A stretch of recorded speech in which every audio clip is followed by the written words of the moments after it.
নিজেকে অবহেলা করা। আমরা নিজেকে কি প্রকৃত ভালোবাসতে পেরেছি? একবার নিজেকে প্রশ্ন করলেই বোঝা যায় যে না, আমরা নিজের জন্য কিছুই করতে চাই না। অপরের জন্যই চিন্তায় অস্থির। তারা কেমন করে ভালো থাকবে সেসব চিন্তায় নিজের কথা কখনো ভাবিই না। আমরাও যে একটা মানুষ, অন্যের জন্যই আমরা জীবন উৎসর্গ করি। ছোটোবেলায় আদরে মানুষ হয়ে তারপর বিয়ের পর পরিবার, সন্তান এদের সবসময়ের জন্য ভালো চিন্তা করতে করতে, তাদের জন্য কাজকর্ম করতে করতে নিজেকে যেন আমরা ভুলে যাই। আমাদেরও একটা সুন্দর জীবন ছিল। ভালোবাসতে নিজেদের কখনোই পারি না।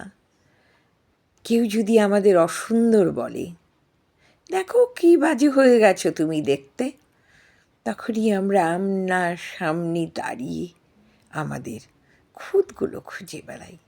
সত্যি আমার নাকটা হয়তো চ্যাপ্টা, গায়ের রং কালো, চোখগুলো কটা কটা, এগুলো সত্যিই কি তাই? আমরা অন্যে যদি আমাদের সম্পর্কে কিছু বলে তাহলে আমরা সেই চিন্তাতেই ব্যস্ত হয়ে যাই।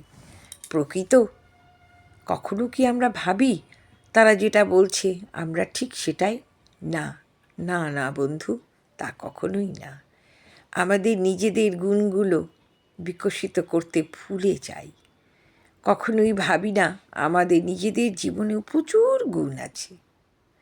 আমরা যাকে ভালোবাসি উজাড় করে দিই, কিন্তু যখন তারা আমাদের ছেড়ে চলে যায় তখন আমরা নিজেকেই নিজে কষ্ট দিই।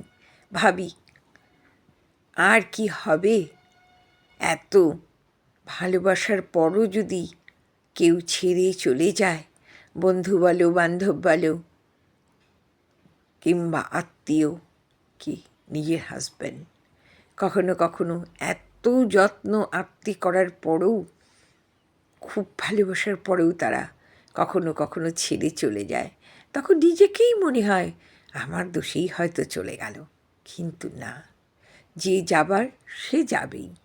বন্ধুত্ব করো, এমন বন্ধুত্ব করো যেন তোমার বিপদে আপদে পাশে এসে দাঁড়ায়।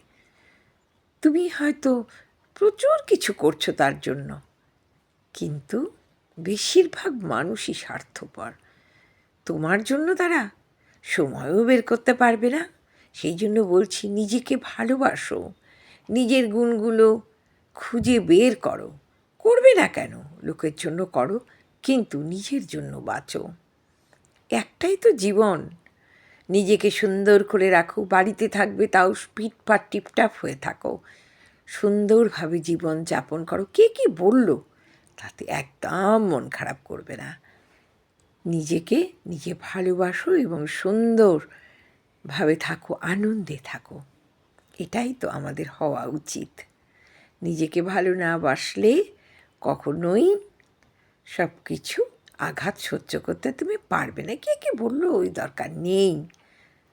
নিজেকে সুন্দরভাবে উপস্থাপন করো, নিজের গুণগুলো বের করে খুব সুন্দরভাবে জীবনযাপন করো। কণ্ঠে সুচন্দ্রা বিশ্বাস, লিখনীতেও সুচন্দ্রা বিশ্বাস।